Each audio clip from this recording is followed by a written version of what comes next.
Hasta ahora hemos hablado siempre que el controlador recibe la señal de la medición, compara con la referencia, obtiene un error y con base en ese error genera una señal de salida. Pero surge la pregunta, ¿cómo se genera la señal de salida? Es decir, sabemos que la señal de salida es una función del error que a su vez es función de la señal de medición de entrada que recibe el controlador. Pero ¿cómo es esa función? ¿De qué manera el controlador sabe qué salida tiene que entregar cuando recibe determinado valor de la señal de medición? Existen varias formas para generar la señal de control de un controlador y esto lo conocemos como modo de operación. Según el modo de operación, tenemos varios tipos de controladores. Tenemos controladores llamados de dos posiciones o controladores on-off, cuyo valor de salida tiene solamente dos posibles valores, o 0 o 100%. Un ejemplo de estos son los termostatos, el de la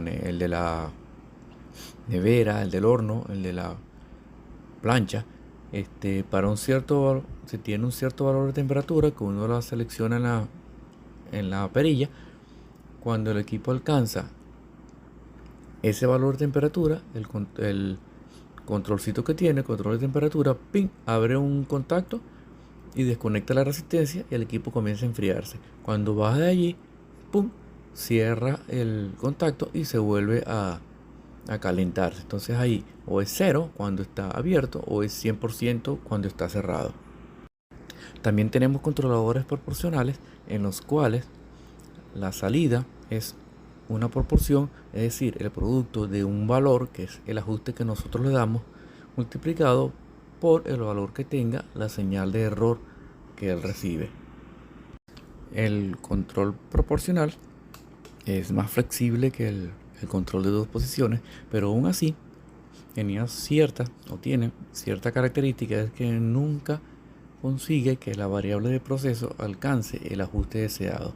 Por esa razón, se usa en su lugar el control proporcional e integral. En este caso, lo que hace el controlador es que toma la señal de error, la multiplica por una constante que es uno de los ajustes que hacemos, y adicionalmente el mismo controlador va integrando, o sea, va sumando el error que le está viendo allí durante un cierto tiempo, y el valor de esa suma se la añade a la señal de control, a la señal de salida que él tiene, y con eso hace que finalmente se pueda alcanzar el valor deseado en el ajuste.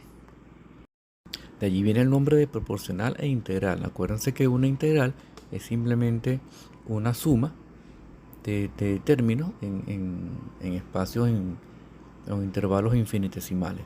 Entonces, el control proporcional e integral, o PI, su salida de control es simplemente una proporción de la señal de entrada más la integral o la suma del error que él ve durante un tiempo determinado. Nosotros le decimos al controlador la parte proporcional, la constante proporcional por la que va a multiplicar el error, y el tiempo en el cual él va a hacer la integral o la suma de tal error.